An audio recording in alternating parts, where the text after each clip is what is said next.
Hello and welcome. Thank you all for coming along to the second in a series of disaster recovery conversations brought to you by the Victorian Council of Social Service. I'd like to begin today by acknowledging the traditional owners of the land from where I'm presenting today, the Wurundjeri people of the Kulin Nation. I pay my respects to their elders, past, present and emerging, and of course extend that respect to all Aboriginal and Torres Strait Islander peoples here today. I'd also like to acknowledge and thank the Lord Mayor's Charitable Foundation, which has generously provided the funding to allow this conversation to take place. I'd like to also introduce and thank in advance our Auslan interpreters who you can see on the screen today. We have Susan Emerson and Michelle Ashley, who will be sharing the joy of translating for us. So to open today's conversation, I thought I'd touch on the recent Royal Commission into Aged Care Quality and Safety. In our submission to the Royal Commission, VCOSS called for a comprehensive national approach to set the direction for the key areas that contribute to positive ageing. And these include housing, location, health, employment, digital literacy, loneliness, health and aged care infrastructure, and ageism. We called for a safe and high-quality aged care system that does the following: that puts older people at the centre of the system, a system that is guided by their needs. An aged care system that focuses on healthy ageing, including reducing poverty and homelessness. That offers a continuum of care and support, including access to community-based supports. One that empowers consumers and maximises their agency through autonomy, choice and control. One that provides timely and equitable access to care and support, is simple to navigate for consumers, carers and advocates. One that can be flexible in response to changing population or individual needs. And of course, one that has a strong regulatory framework and safeguards against abuse and neglect. VCOSS continues its work to advocate for the needs of older people, and please feel free to contact us if you'd like any further information about the work that we do in this area. Today, though, we're here to take an in-depth look at older people in the context of disasters. We'll be hearing from 3 speakers, and one of those is a pre-recorded session, followed by some Q&As. If you've got a question, please submit it in the chat. We've got a moderator behind the scenes who'll go through the questions and select those to be answered. And finally, a reminder that this conversation will be recorded. It'll be uploaded to the VCOSS website so that you can view it at any time and share it across your networks. So let's get started. Our first speaker today, and somebody that I'm really pleased to introduce to you, is Dr. Kathleen Brasher. Kathleen is the Executive Officer of the Upper Hume Primary Care Partnership. She's also a social gerontologist with a long involvement in the health and community sectors as a clinician, academic, advocate, and in policy and program development and evaluation. Kathleen has been a part of the international age-friendly movement since 2006 and is an advisor to the World Health Organization's Global Network for Age-Friendly Cities and Communities. She also advises state and local governments and older persons advocacy organisations across Australia and New Zealand, and recently led the Better Care Victoria, building an age-friendly Indigo health system. As if this wasn't enough, Kathleen has somehow found the time to research, write and publish a publication called An Age-Friendly Approach to Disaster Recovery, which is what we're going to hear about today. So I'm going to pass over to you, Kathleen, to hear more from you. Thank you very much. Thank you so much, Bridget. And I'd like to begin by thanking VCOSS for this opportunity. I'm really grateful that you created this space to talk about the needs of older people in disaster recovery and to acknowledge that I'm standing on Pangarang country.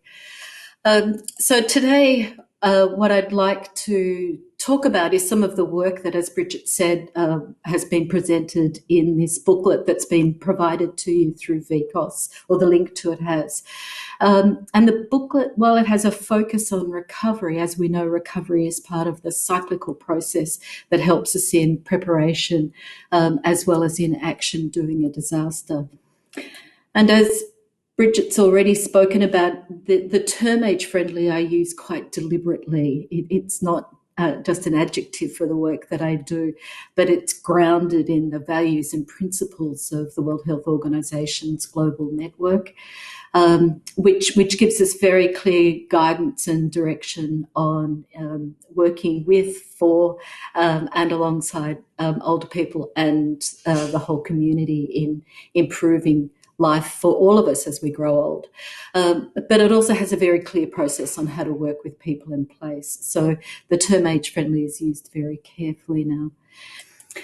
The booklet itself really came about through the experience of being on evacuation alert a number of times. I live up in the northeast and was threatened by the bushfires in a very minor way, but I've certainly watched my community and the communities around me be greatly affected by bushfire.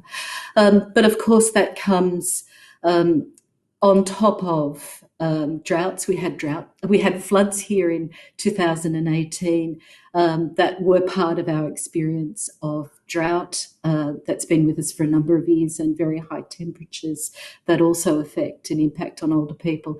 And of course, our thoughts are obviously with the people of New South Wales and southern Queensland as they deal with the drought, the extraordinary floods that they're experiencing now. Why this matters is that many of the disasters that we face occur in regional and rural areas, and that's particularly true in Victoria. And they're communities that have significantly higher proportions of older people than metropolitan areas. So in the areas affected by the bushfires in the Upper Murray and the alpine regions of Victoria, across into East Gippsland, 33% of their populations today are over 65, and those numbers will continue.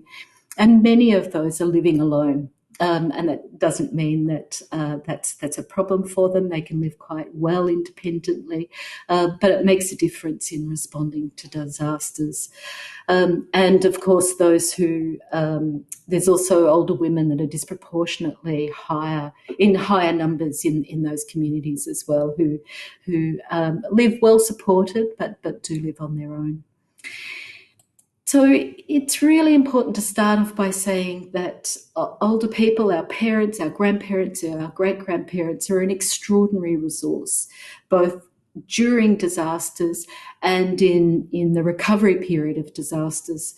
So they form a core component of our emergency services, whether that's CFA, SES, and they're also part of that enormous response of older people that come to communities in the days, weeks and months after the bushfires. They're our Red Cross. They run those emergency shelters. They continue to provide support and relief to older people as part of the work that they do, whether that's CFA, Men's Sheds, U3A's Probus, Rotary Lions Club. There's an extraordinary network of older people that provide those services. Animal rescue, conservation, land care, the list can go on.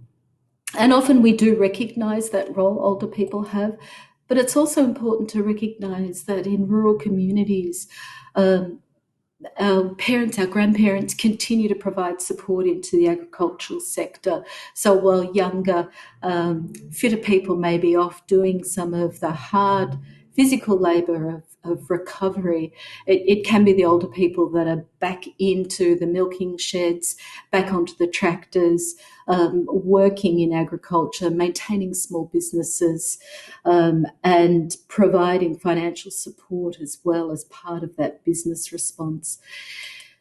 They're also caring. They're caring for their grandchildren and their great-grandchildren, to allow their children to either run their businesses or to assist in recovery. And they're providing care to neighbours and friends and families as well. But the other really important thing that older people often provide in the aftermath of a disaster is the moral wisdom and resilience that they've developed because they've been through it before.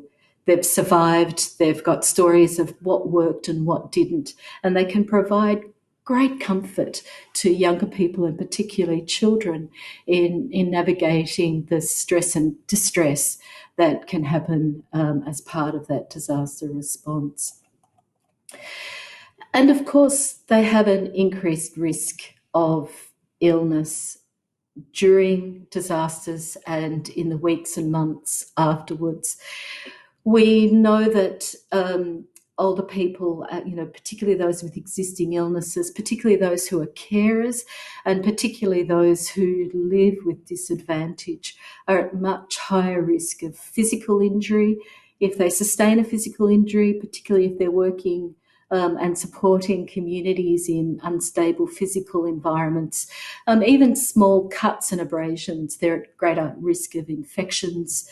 They're at greater risk of dehydration and malnourishment during that time. And some of that is because of the biological, it could be because of pre-existing illnesses, but it also can be because aging creeps up on us, and those biological changes that it can affect our movement, our vision, our hearing, and our cognition can be greatly magnified during the period of a disaster. So while people may cope beautifully as part of their everyday life, if they lose their glasses, if the world around them is feeling very disorientated, it can take a little while to process that information as we get older. And so those very simple steps become a great deal more difficult for older people to manage. And in evacuation centres, and I know our focus is on recovery, but I did want to point out that in those evacuation centres, the suitability of those evacuation centres can place enormous strain on older people. So depending on whether the evacuation centre can offer them some quiet place to gather their thoughts, to rest, to sleep, that have food that's culturally sensitive and is able to be acceptable to an older person, those sorts of things are really important. Sometimes, though, people won't go into an evacuation centre. Older people generally are very stoic. They'll often say, let somebody else take that bed, and that can sometimes be to their detriment. And as Bridget mentioned earlier, attitudes to older people by service providers, by the community, negative attitudes about how people think and feel and act towards an older person are often magnified in a crisis because people are trying to respond and react really quickly. And even in recovery, where there might be some more time to think, some of those ageist attitudes really come back and threaten that recovery. Older people are often very fearful about losing their independence and having their ideas dismissed as part of recovery. They're more fearful of being separated from their community, from their families and friends, and they're also more vulnerable to abuse as well. So what we did when we were pulling together this document was to look at the RAND Corporation's framework for disaster resilience that actually says, as we know, that the fitter and healthier and more cohesive a community is, the better they'll be during recovery. What I want to concentrate on today, though, is those three aspects of the disaster itself, the communication, social connection, and the need for integrated services, and how these three particular areas are so vital for older people. So the first is communication, and obviously that communication is vital for our information. It provides some stability, it provides us guidance, and it can reduce our fears. For older people, that word of mouth is still absolutely the most valuable way of getting information throughout a recovery process. They will listen to somebody that they know, they'll listen to their neighbours, they'll listen to old mates that can help give them that guidance. Information needs to be simple. It needs to be repeated. As I said earlier, sometimes our cognitive skills can be a bit slower when we're out of our usual environment. So it needs to often be repeated, and it needs to be strengths-based. It needs to recognise both the resources and the skills older people have, as well as their needs and their vulnerabilities. Often it's really useful to use the existing people that are in their community. So the hairdressers, their butchers, the local shop they go to, the newsagents, if these systems are up and running, and generally some of these start back quite quickly, they're great places to provide information to and to disseminate. People often go to the doctor's surgery and often they are overwhelmed with information already. So using those other sources is often a really helpful place to get that concise, regular information out. And the information needs to be culturally sensitive. It needs to be about who do we provide the information to, what language do we use, and how do we use those existing networks that are so vital for older people. The second is that social connection. So the evidence is very clear that the better we can bring communities together and the more older people feel part of those communities, part of their own communities, their recovery is aided by connection. So rural communities already have existing high levels of connection and social cohesion, and that is placed at risk during the recovery period, particularly when there's a whole lot of people coming in from outside. So older people are connected in their communities, even if they're geographically separated. So this is not about loneliness. It's about how we ensure that connection is made and that it's staying as part of their community is so vital to them. And transport has to be the number one priority to get back. Once you've got housing and food taken care of, shelter and nutrition, then looking at ways of making sure that people are able to connect, are able to make it into central towns, are able to navigate around towns is really vital. And it's essential that we work to find ways that bring the whole community together in ways that bring the generations together, so not separating out young people and old people, but working to bring them together in ways that are meaningful for them, not necessarily always around the needs of getting out information, but give them a break from the demands of recovery and talk of what the disaster they've been through, but really to give them a point of focus on other issues has been shown to be really effective. And that third component is about the integration of services. And I know this is work that certainly VCOSS is deeply involved in and in leading, but I just wanted to reiterate the importance of civil society, governments, and including older people in those structures is essential. So the evidence is very clear that when you have those integrated structures that guide recovery, communities do better. There's been some work that's come out of the US that's been able to show that where you have existing age-friendly communities, they've actually performed better in recovery than those that didn't have an existing structure in place. So making sure those recovery groups are a single source of integrated services is really important. There's evidence that it's useful to actually require some of the services coming in to ensure that they are identifying the needs of older people as they're delivering those services. And that the voices of those, even who have been evacuated, those who don't necessarily form part of those recovery committees, are recognised and heard as well. And the last point is to make sure that as we're tracking the progress of recovery, that we're collecting data that we can disaggregate by age, gender and disability.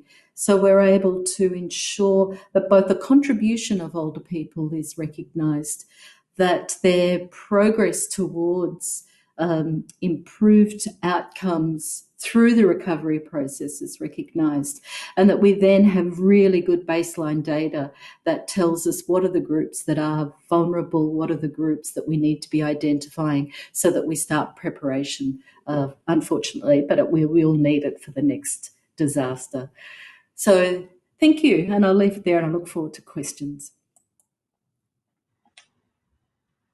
Great. Thank you so much, Kathleen. I think what was really terrific for me was the principles and the values and the examples you gave us should really be best practice in disaster recovery for everybody. There's Yes. nothing there that kind of stood out as necessarily being age specific, other than those few examples around the needs of people as they get older. And as you say, their biological changes mean that they may be more vulnerable to certain things, like losing their glasses or needing access to transport.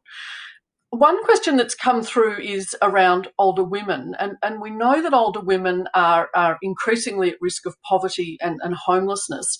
Do you have any reflections on the gendered experiences of older women after disasters?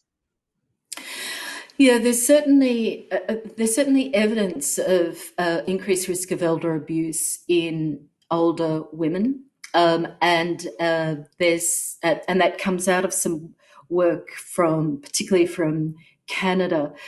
There's also evidence that actually older women can be as reluctant as older men to evacuate, that they tend to get very stoic. So I think and we know there are more older women who live longer. I mean, women live longer than men anyway, so there are disproportionate numbers of older women that live through disasters. But I think that it's that they're more likely to live on their own, they're more likely to be in higher numbers, so it magnifies some of the same issues. But certainly the vulnerability to both financial, physical and sexual abuse has been recognised in disaster. Yeah, absolutely. And of course, the work of the Gender and Disaster Pod and the amazing work they've done around the experiences of women, of course, has application here as well. Another question is, a lot of information around disaster preparedness and even into recovery now is online. And we know that many older people don't have internet access at home or may not have digital literacy. What can we do to make sure that older people get the information and resources they need? And I know you did talk about using trusted voices in the community, but what do you think the process could be that sort of sits behind that? I think it's a peer education model. I think it's working with older people who have got good communication skills, are interested in doing this sort of volunteer work and working directly with older people. And I know the CFA and Red Cross are working together to develop up a training program to enable that to happen, because we've got to. It's not as simple as a checkbox, because aging doesn't feel like that. People they overestimate their ability to manage in a disaster, and there's been some beautiful research that's come out of Brisbane in looking at earlier floods, where particularly older men said, "I didn't realise I couldn't do that anymore." So it's actually taking time to work through from a strengths-based approach with being sensitive to those changes of aging and having those one-on-one conversations involving family where it's needed to actually go through some scenario planning. Would you manage this? How would you manage this? Where would you go? Who's around to support you? So it's working with the community in place. And I think a peer model is our best. That's fantastic. Thank you so much, Kathleen. I've got one last question before we move on to our next speaker, and it's around secondary impact assessments. And we know that that's something that requires a lot of work. I'm hoping you can just tell us a little bit more about data and collecting data. We already collect an enormous amount of data. I think at one stage there was some work done by Department of Premier and Cabinet who said there were 280 pieces of surveys going out in the community at any one time. So sometimes the data's there. it isn't publicly available and disaggregated. So we don't get given to us in a publicly accessible way, a way of making sense of what's there that can help us answer some of these questions. So we've got some really good data that is collected. And so I think it's having people that can help us make sure it's publicly available in the ways we need it, and then how to talk through what that data means. But I would say we can look at a peer model. There's some really nice work that's happened in Canada where older people go out and collect the data themselves. They work with research organisations or with their local government, and they collect the data and do some of the analysis themselves. So it isn't necessary that we need a whole lot of expensive infrastructure to collect it. We need to use what we've got in a way that matters. We should no longer ever be presenting data from 65 and above. Those days should be gone. We would never present data from 0 to 20 or 0 to 30 and say, go and do some policy work or service delivery work on that. People would just be horrified. And yet we do it from 65 to 105. And there's an enormous range of abilities in that group. Absolutely. Kathleen, thank you so much for making the time today, and thank you so much for your resource, for your publication and age-friendly approach to disaster recovery. It's one of the very few age-focused disaster recovery resources that I have found. So congratulations to you for pulling together all the few bits of research that are available around the world to make something that's useful for us here in Australia and in Victoria in particular. We really appreciate it, and I hope everybody jumps online and takes a look. So thank you again, Kathleen. If we've got time later in the afternoon, we'll have you back for more Q&A. But for now, I'm going to move on to our next speaker. And we're going to hear from Glenys Webster in a recorded interview. Glenys is from a small town in Gippsland, and earlier this year she was awarded Citizen of the Year for her efforts in making her local community a better place. She's also president of the Yinna and District Memorial Hall. And this hall, which opened in 1955, has become the hub of the community. It's been used over the years for dances, weddings, parties, funerals, health and wellness classes, play groups, markets, craft groups, farmers groups, celebrations, kinder and school groups, and much more, if only the walls could talk. But I'm sure Glenys has much more to tell us than just the story of the hall. And speaking with Glenys today is Emily Anderson. Emily is working with us on our bushfire recovery project and is the author of the recently released VCOSS report, Perspectives from the Front Line. So let's have a listen to Emily and Glenys's conversation. Hi, I'm Emily Anderson, and I'm here today talking with Glenys Webster. Glenys Webster is a passionate contributor to her local community. She's the president of the Yinna and District Memorial Hall Committee for over 5 years and cares deeply about local people. She has been leading the Hall's health and wellbeing program now for over 3 years in a volunteer capacity. This program embraces and supports older people and is designed specifically for their needs. Glenys, thank you so much for joining me today. It's an immense privilege to listen and learn from you. And I'm really looking forward to hearing everything you have to say today. Thank you, So Emily. You're welcome. So my first question to you is, please tell us about yourself and what motivates you to be involved in your community. Well, bringing a family up in the Yinna district and having them, include themselves in all the local events as they were growing up at the football ground and the hall and everything like that. We moved away for a short time and were involved in other businesses, came back to the district where my mother was originally born here and always loved the district, although she didn't live here, and always kept coming back. So we came back and immediately got involved with the community again. And perhaps it was a little bit of a selfish thing that brought us back into it because of I had had a serious operation and complications had developed.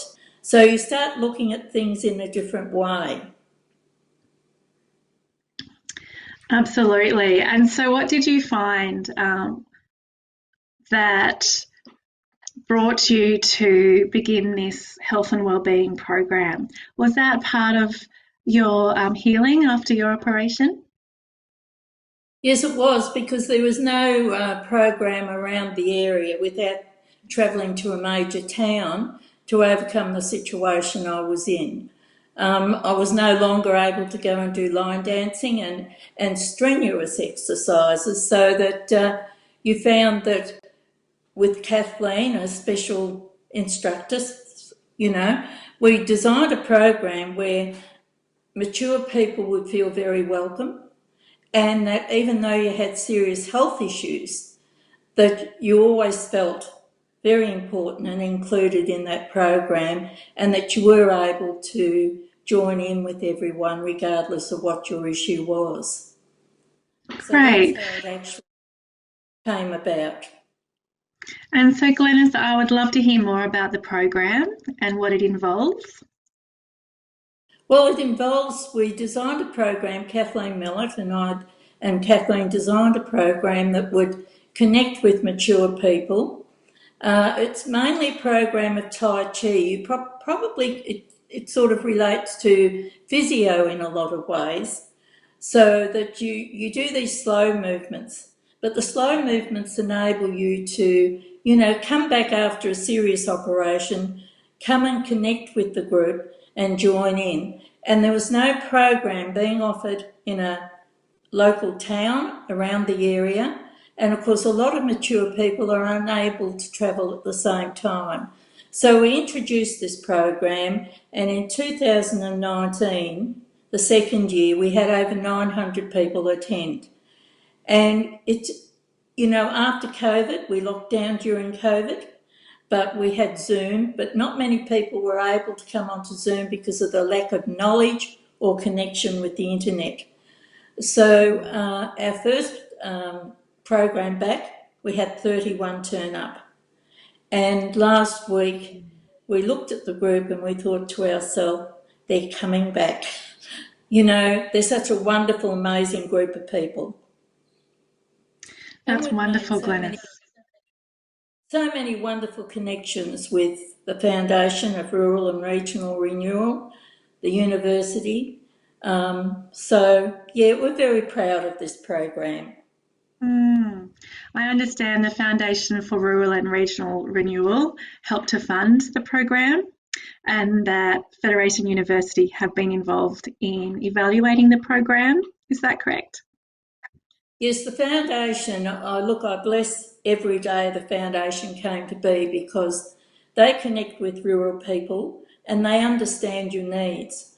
I was going out and connecting with local groups, but they weren't listening. They didn't seem to realise how important this was. The importance of this program was for it to be free, so that it would include every member of our community, because they are faced with huge medical and chemist bills when they reach these, mature ages. So I blessed the foundation, and then I approached the university because no one else was taking any notice. And they decided, because of the success, they joined in and they did an independent report on our program. Latrobe Advocate also, Jane at Latrobe Advocate, also took a lot of notice of our program and joined in as well. So I thank them very much. And now we're in the process of connecting with our local community council, and hopeful that we will have them join in on the program later this year. That would be excellent to have the support of the local council. I think that there's a real secret, well, not a secret, I guess a special way to connect with older people in your local community. And you mentioned that it was really, the program was designed around their needs and to be affordable and close to where they live. What do you believe are the secret ingredients to successfully running a program like this for mature people? Well, I think you have to connect with your community, recognise the program and know that it will be a success, that it is what is needed. We have proven, and Latrobe City joined us the other week, and I was very taken in with a young lass that came along because Lani Whelan came, and Lani, I know she won't mind me mentioning her name, seemed to connect and recognise what we were all about, and has offered to, join in it and try to assist the program. It's not available in major towns.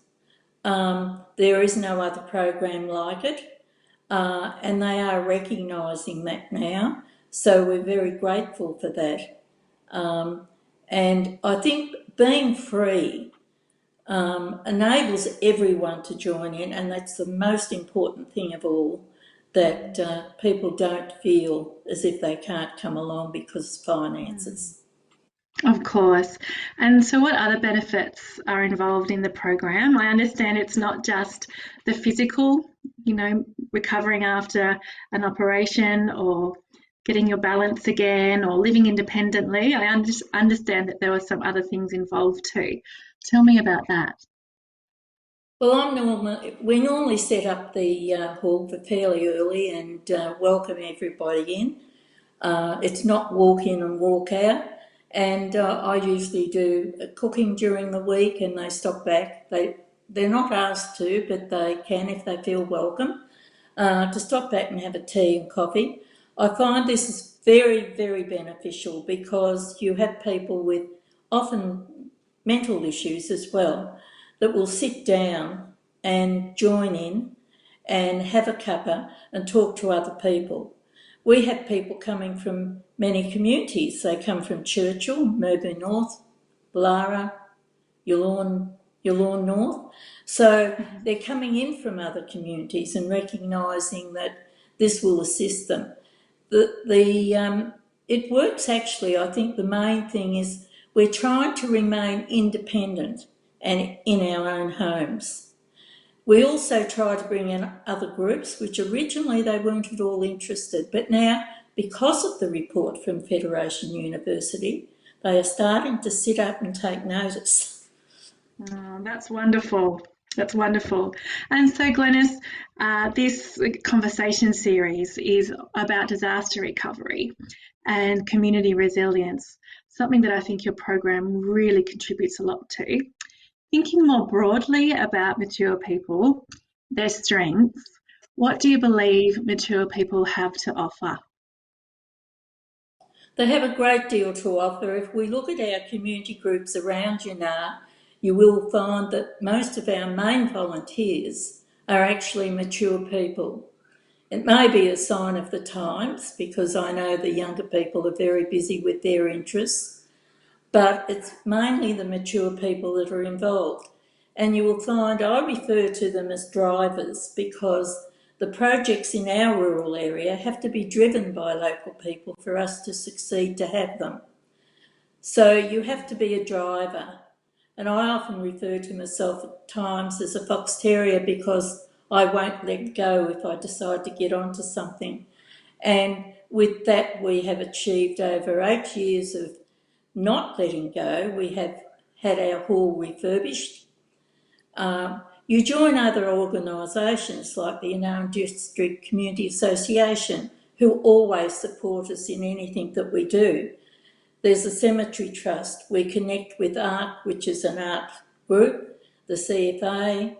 You connect with the Scouts. You connect with all the groups that are going around and trying to do their own fundraising or trying to bring up something new into the rural community. So we normally have to really almost fight to get what we need in our town. And we spoke on the phone, Glenys and I. We've had a wonderful conversation, and I've learnt so much from you already. And you're talking to me about everybody has their own unique skills and strengths. Yes, they do. to Yes, bring. they do. Thanks, Emily. We do find this within the group. We find that we have farmers. We have a gentleman who's a bookbinder. It's a very interesting thing because he worked on a lot of the government books earlier on, many years ago, when books were required, like ledgers and cash journals and that. So when you actually sit down and talk to a lot of these people, you can come across an engineer, a teacher, a farmer, a housewife. They all have this common interest because, they can walk in and not have the worry of having to meet an expense at this stage of their life. Absolutely, and I imagine that when you're getting a program up and going yourselves, that there are a lot of different skills that you can feed on from your local community, and I understand that really this program is a result of everybody getting together and yourself, Glenys, driving it and really making it work for everybody. So how do you feel in terms of disaster recovery? What do you feel is needed to support older people following a disaster? You may like to reflect on some of your own experiences. Yes, Emily, this is a very difficult area. I realise this because I've been through similar situations. Within our area here, we've had 3 fires within, 10 or 11 years. We've had the power station closed down. That's been a big part of everyday life out here, of the businesses, of the community. They've taken away, and I know this has happened to other communities around us, they have taken away so much from the area, and I think one of our greatest losses is the pondage. The pondage has been a big part for over 50 years of our community, where we could go out and we could yacht, we could swim, particularly if you were recovering from something, if you want to just sit out in a very pleasant area and be calm about things, that has been drained at the moment, and no one seems to want to. The community want it, of course they do. The council have looked into it and say that it's a very expensive thing to take care of. But I think they feel around here that everything is being taken from them. And, we would like to receive something back like the pondage. It would give you a little bit of help. The other thing is too that I think paperwork's a big thing. When you get something like the fires, you hear people always complain, if they're mentally affected, Emily, they don't need a whole lot of paperwork. They need people to come out and do paperwork for them. They need things to happen quickly. They need the connection. They don't need to be told, please come in and we will assist you. Go out and assist them. Be there for them. Because if you're in a bad way mentally, it's a very hard thing to overcome and to understand. It's really an extremely difficult area, and I know I've been affected myself many years ago. So you have to be there, you have to listen to them and do as much as you can to help them and try to move forward. But I do recognise it's one of the hardest. And I think a program like we have, they only have to come in there. I mean, it's coming in, that is even hard for them too, I recognise that. But if they come in, they join in with other people that have had very similar issues. They're not discussing it, but they're happy just being together. Yeah. I imagine the companionship, and particularly for those who might live alone or not have many other things on, would be a really important part of that group too. Yeah, and we'll probably have service providers and people from local government and other organisations listening in. Is there anything more you'd like to talk about in terms of engaging with older people and really listening? I think so. Please give them a voice. I have been to so many workshops I have sat down and listened to all the health organisations. They all they're all discussing the issues, and I understand that, the issues they have. Within our group, we've overcome a lot of those issues, but a lot of them have chosen not to connect and come out and see us. They are starting up now to connect. You're not often given a voice. I want to thank you, Emily, for giving me a voice today, because I go to so many workshops and you sit there and you listen, but as an individual with your own concerns, you don't have a voice. So please listen to the older people. Don't speak down to them, listen to them, join in with them and give them a voice. It's very important. Thank you so much, Glenys, for talking with me today. And there are some really important key messages from what you've said that we can all take on board. And from what the most clearest thing that rings in my ears is that we need to go out and understand local communities and listen to all people and understand that all people have something to contribute, and to really listen and to connect face to face, particularly in rural and remote communities. Was there anything further you'd like to share, or any reflections, Glenys? I would love to thank the Foundation and their understanding for rural people, the rural communities and their districts. They're a wonderful group of people, and also the Federation University and the Yanaran District Community Association that are always there to support me when I need their support. And sometimes I do need their support, because it can become very hard at times when you're committed to a cause. So yes, and to all the volunteers out there, go for it. Thanks, Emily. Thank you so much, Glenys. It's been such a pleasure. Well, what an absolutely wonderful conversation with Emily and Glenys. And Glenys, we feel so privileged to have been able to listen to what you have had to say today. And I just want to share some of what I took from what you've said. And some of that is around the importance of older people feeling heard, the importance of them feeling important, of feeling included. I also really recognise the importance of providing opportunities in place, not assuming that people can necessarily travel, and that really reflects something that Kathleen said earlier around transport. Affordability, promoting independence, and recognising that volunteers are largely older people and just have so much to offer, and that those volunteers are driving projects and programs at a local level that benefits the entire community.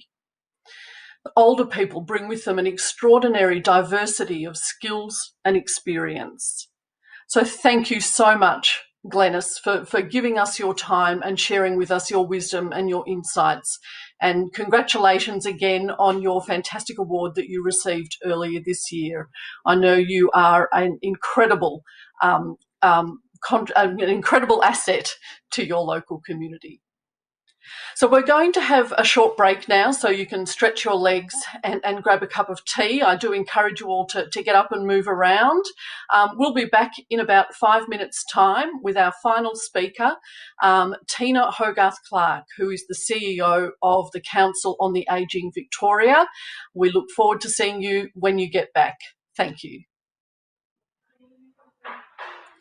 And welcome back, everybody. Thank you for that. I hope you enjoyed the music. I'm not sure about the last song.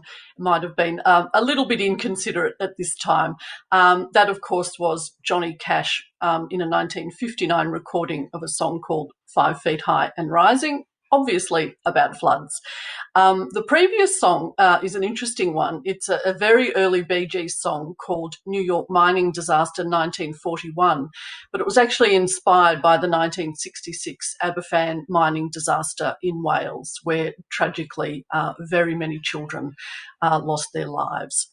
So I hope you enjoyed your break, and I hope you enjoyed the music.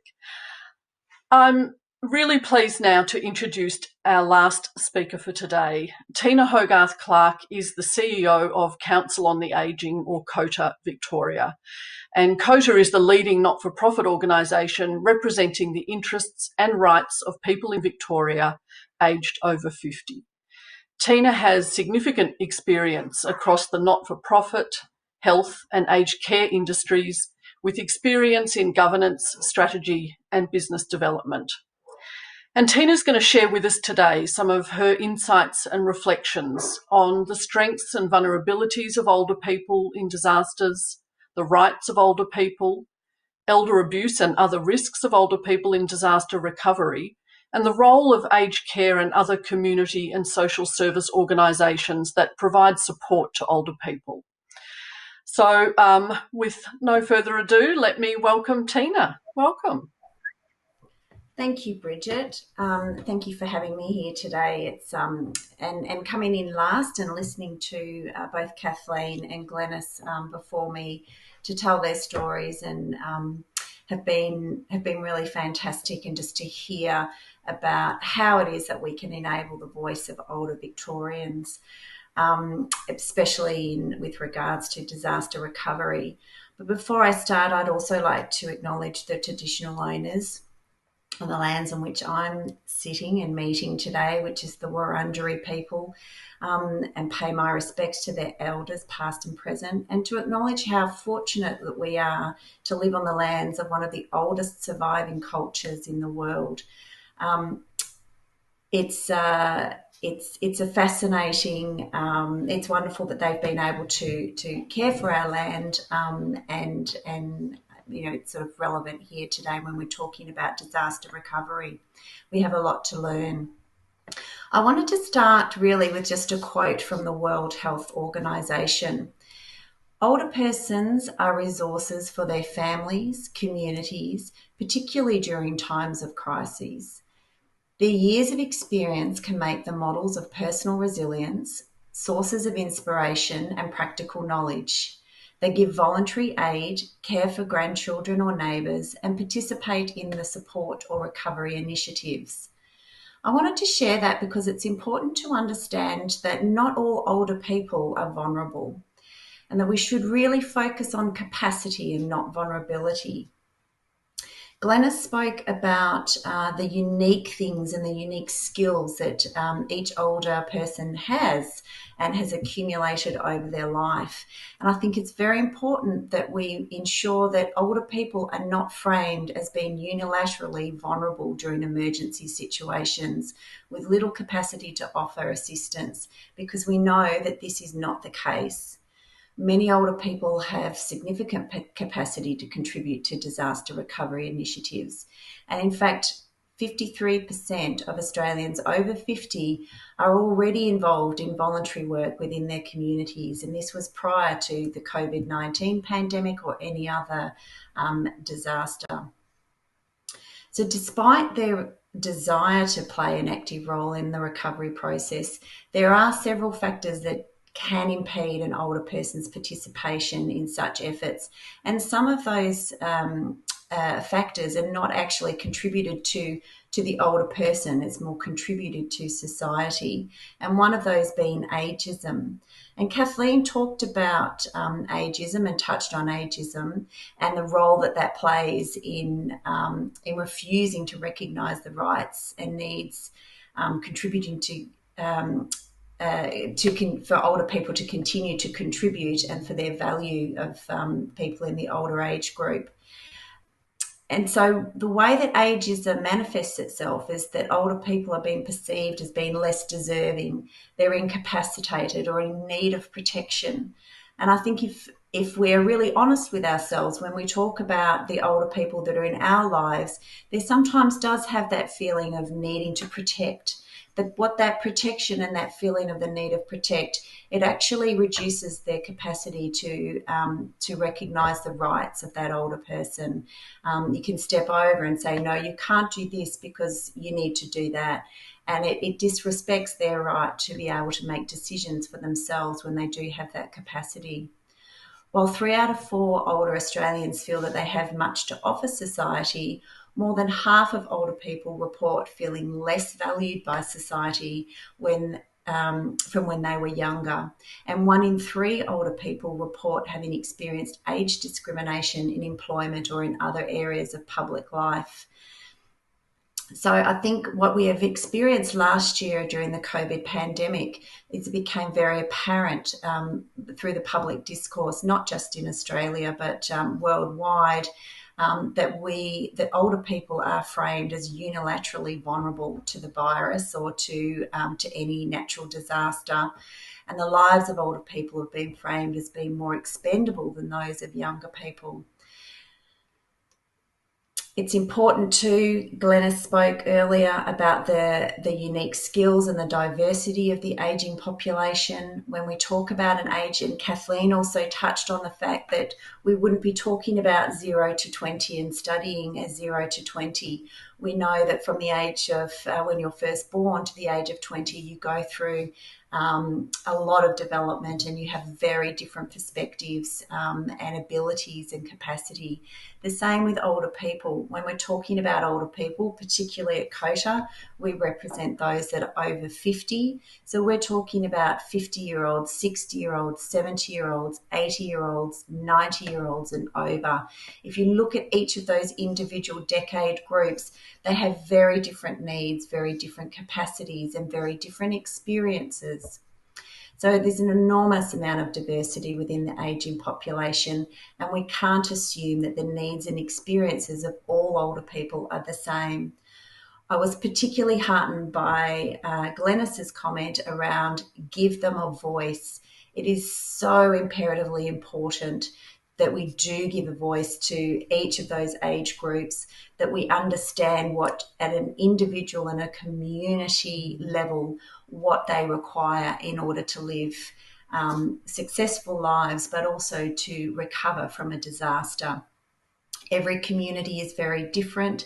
Whether that is older people or younger people, it doesn't matter, that every community is very different. And we need to acknowledge that, and we need to hear from people who are living that experience as to what it is that they need during times of crisis, and acknowledge that there is diversity and acknowledge that everybody has a different capacity within society. Kathleen also touched on a couple of areas. The other area that potentially does impede, or the factor that does impede older persons' participation in disaster recovery, and that's access to information. Again, during the COVID pandemic, this was really highlighted and exacerbated by the digital divide. A lot of things are moving online. You can only access things online. During disaster recovery, we're encouraged to download an app. But it's really just a matter of encouraging government and encourage anybody that is distributing information to different age groups, that they are inclusive in their distribution, and that they have alternatives other than accessing information in an online capacity. One simple thing that came to us, particularly during the 2019-2020 bushfires, was that in some of the areas that were experiencing bushfires, regardless of age, did not actually have access to the internet.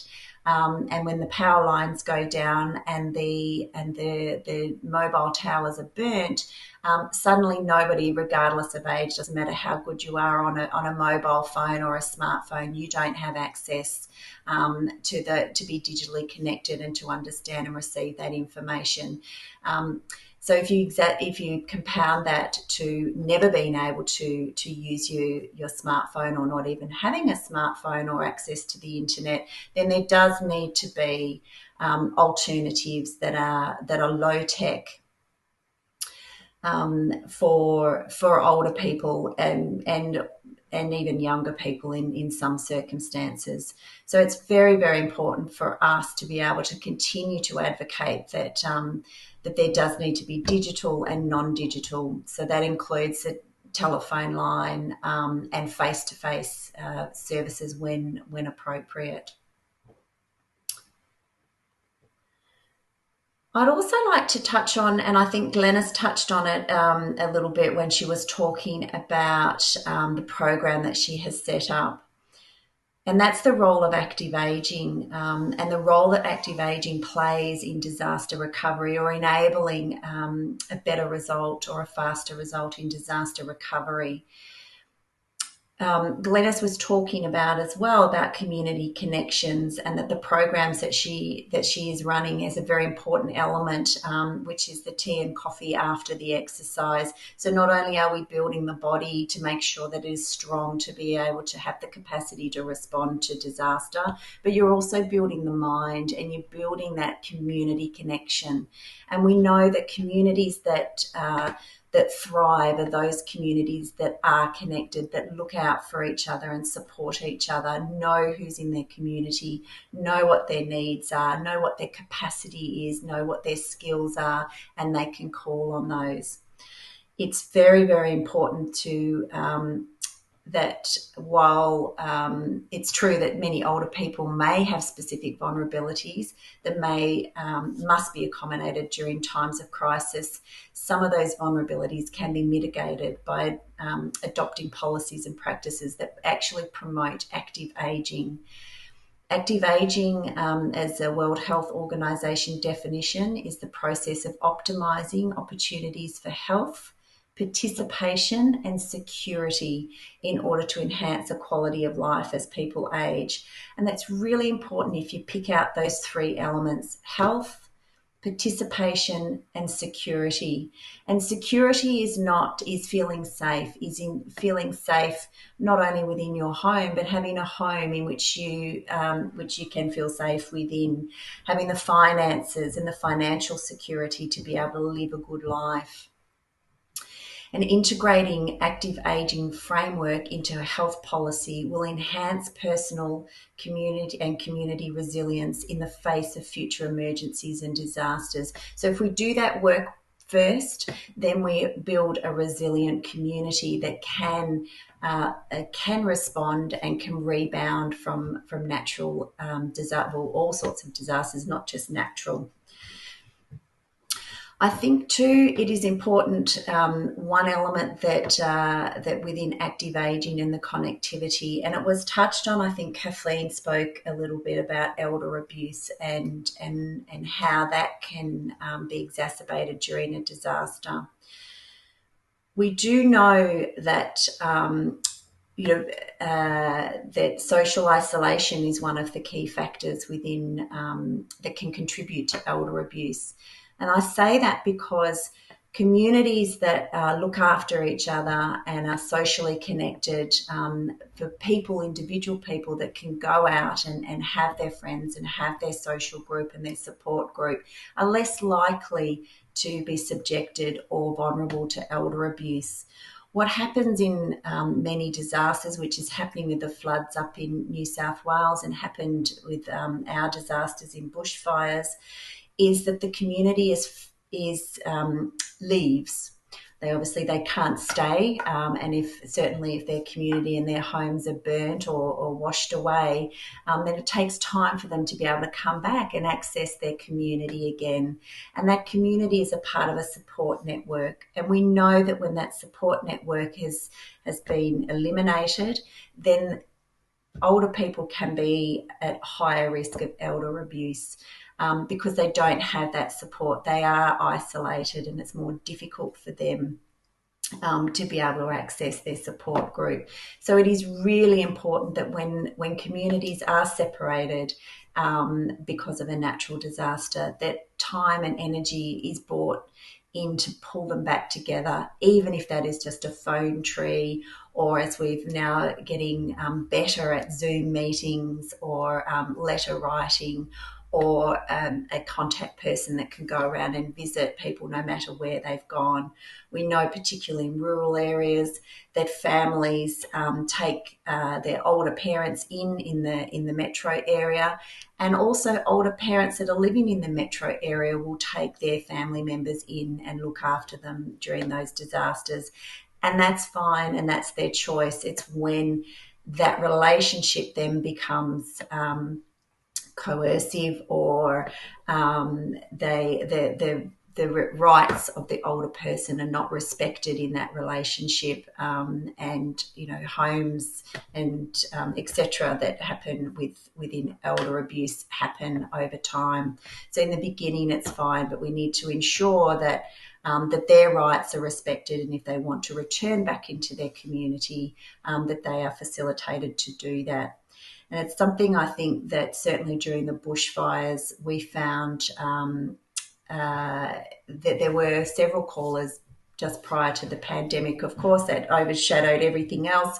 But we did have some callers coming through to our Seniors Rights Victoria helpline around concerns that older adults that had moved away from their communities and into to live with other people, particularly family members, were not being asked whether, what they wanted to happen. And we also know that in the respecting of older people, and I think Kathleen touched on this, that the cognition and sometimes older people may take a little bit longer to actually know what it is that they want and to recover mentally from a disaster, particularly if they're wrenched out of their communities.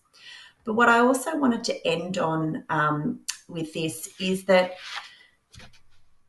we at COTA did a survey during the COVID pandemic, and what we found in the survey is that older people unilaterally were not vulnerable but more resilient.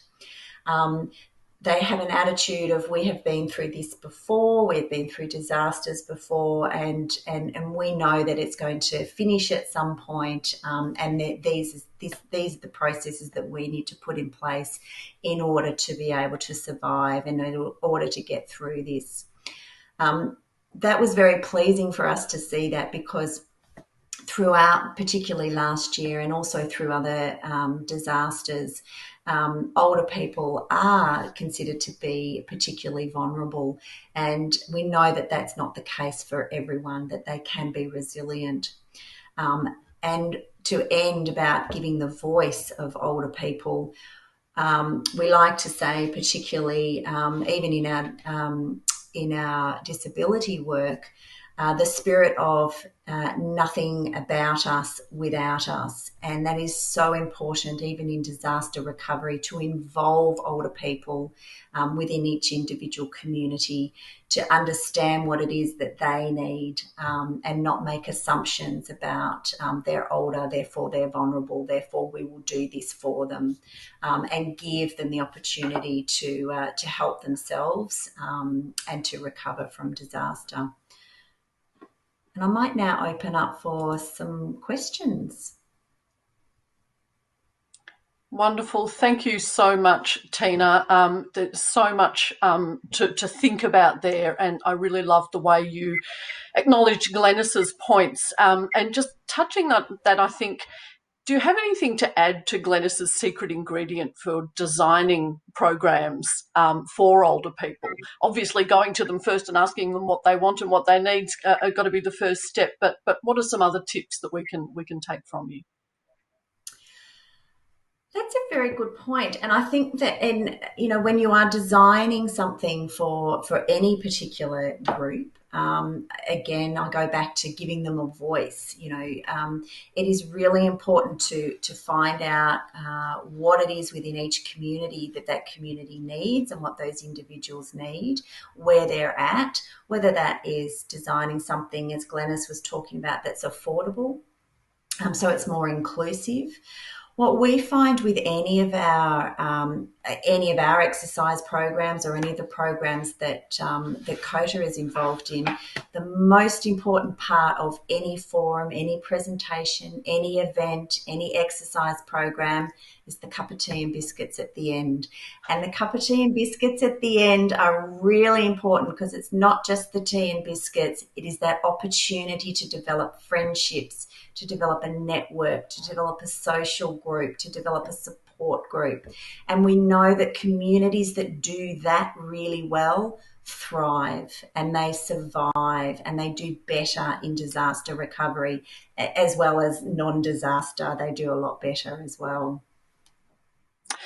When I was young, I always used to wonder why the older generation had so many cups of tea, and now that I'm a bit greyer myself, and I definitely see the value in a good cup of tea, not only for its restorative properties, but for the fact that you can sit down and connect with family, connect with friends, and connect with community. So it's an important part of our Aussie culture, I think. So thank you for that, Tina. Glenys also talked about the contribution that older people can make in community recovery. How do you think community organisations can involve older people and really harness some of that capacity that they have? They just have to ask them. I mean, if you've got older people in your community, then it's, go out and ask them, give them the opportunity, put a call out and say, we want to know, we want to understand what it is that you think and feel and how you're going to contribute. It's not hard. It's many older people, once they retire, as I mentioned before, I think it's something like 53% of Australians over 50 are already volunteering in some capacity. And that volunteering is generally within their own local community. So they're there, they're already working and they're already involved. So it's not hard to actually just tap them on the shoulder and say, hey, can you give me a hand? Can you tell me how I can do this? Can you tell us what you need? It's actually not hard. Absolutely. And I guess with less day-to-day responsibilities of raising a family or being at work, they really do have that time and that capacity to be adaptable and flexible and put their efforts where it's needed for their local community. Thanks for that, Tina. Kathleen, do you have any reflections on what you've heard from Glenys or Tina? I think it's certainly working with older people and ensuring that the questions that we're asking them are meaningful and the way we're asking them is logical and fits with whoever it is that we're asking these things of. My experience has been with rural communities and even in metropolitan areas, people often feel over-consulted by service organisations who want to come in individually and ask, and that creates a real strain and a drain on resources, particularly in rural communities where the person who's on CWA is also a member of the SES, who's also a member of local groups, who is also caring for grandchildren and great-grandchildren and their next-door neighbour and someone in their house. So for those who stand up and take part in a lot of consultation, it can often almost feel like it's becoming a job. So I think there's some care need to be taken by service organisations when they're doing that work. So, using the peaks, COTA, VCOSS to help coordinate some of those things, using the disaster recovery committees to coordinate them, I think is really vital.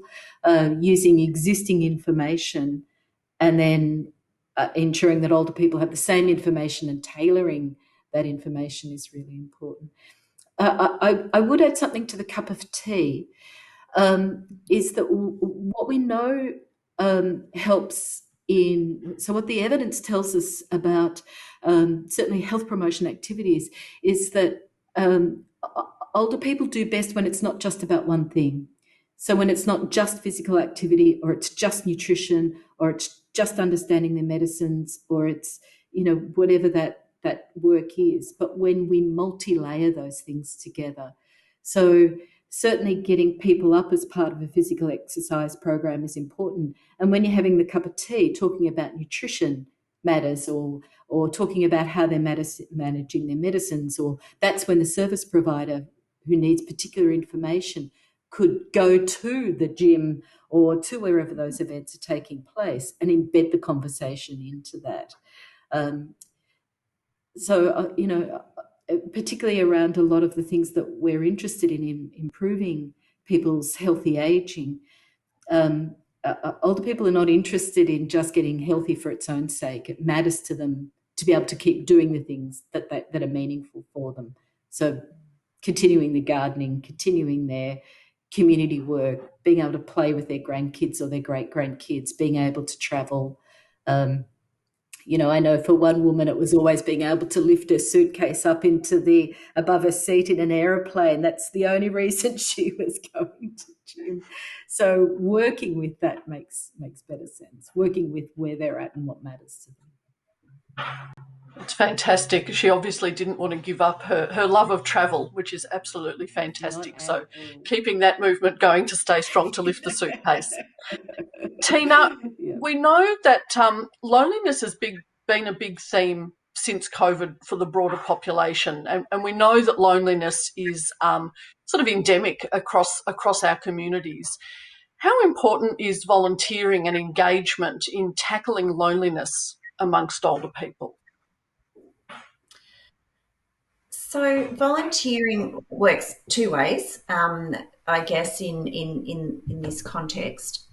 So volunteering for the person that's volunteering means that they have a sense of belonging, they have a purpose, they're doing something that they want to do, generally post-retirement in this age group. So they have that sense of belonging, and then on the other side of the coin, with volunteers going out to be involved in the community and setting up community events and programs, is that the recipients of their volunteering efforts also can then start to feel included. So volunteering is really, really key from both sides. And when you're looking at engagement's an interesting word, and it's something that we use quite a bit, but many people don't understand what it actually means. And engagement is not a person standing up and talking and then sending you off to go and do activities. Engagement, and if we go back to the cup of tea, and if we go back to that meaningful relationships and building meaningful relationships that may have been lost when you first finish up work. So you're not engaging with your colleagues anymore. You've got to find other activities and other relationships and engagements to have that represent what it is that you are now doing in the next stage of your life. And so engagement is not just having service providers go out and have a chat to older people and or a chat to anyone and say, what do you think? It's actually listening. It's actually understanding the community. It's actually enabling their voice and engaging in a meaningful way so that they do feel heard, that they do feel listened to, that they have that opportunity to actually express positive or negative aspects of what they're experiencing, as opposed to I engaged with somebody because I went out and did a presentation and I had a survey at the end of it. It's a lot deeper than that. Yes, it should really be a two-way thing of listening and expressing at the same time, and not just a matter of sort of checking a box to say, I told somebody something. Absolutely. Kathleen, a question for you. Are there any other good resources out there to help organisations or communities design age-friendly services, age-friendly programs?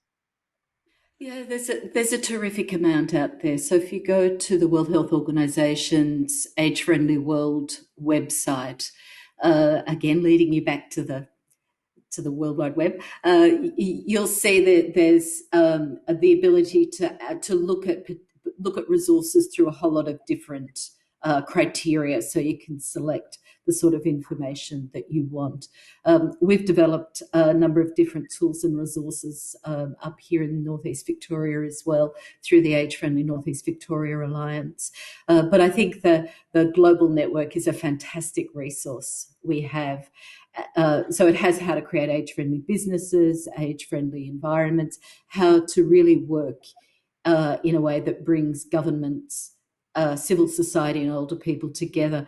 Because remember, we're doing this for children. We're creating a world that everyone can grow old. And we need the wisdom of older people now to know what should we be doing for the babies born today, because they've got a 100-year life ahead of them. And it takes 20 or 30 years to change culture. I live on a road that was a Cobb & Co coach road. So transport infrastructure lasts a long time. So while this is very much about how do we respect and involve older people in creating places where we can all age well, it is absolutely about doing it for babies born today. We want their first 1,000 years to be great, and we want their last 1,000 years to be great. We've got to focus on the first 1,000 days for children. We need the same focus on their last 1,000 days, because that matters equally. And to make the world a better place for everybody. Thank you so much, Kathleen. Unfortunately, we have run out of time. The hour and a half has gone incredibly quickly. I can't really tell you where it's gone, other than I think we've gained some really incredible insights into older people. And I really want to sincerely thank Kathleen and Tina for making the time to come along today and sharing their experience, their expertise and their insights. I also really want to thank Glenys for sharing her story about the work that she's been doing in her local community.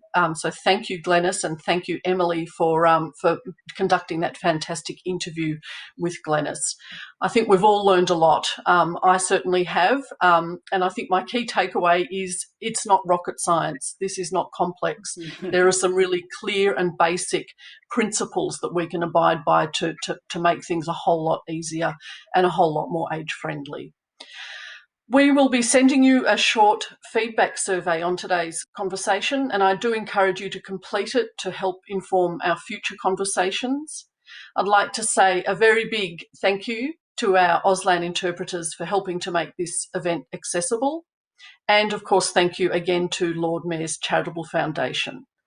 But finally, thank you for all attending. Thank you for your interest in older people and disaster recovery, and for the recognition of the lifetime and skills and experience that they bring with them, and the contribution that they make to our communities, to our families, and to resilience and recovery. We look forward to seeing you at the next VCOSS Disaster Recovery Conversation. We'll be discussing culturally and linguistically diverse communities in disaster recovery, so a new topic there to look forward to. Thank you again for coming along, and we hope to see you soon. Goodbye.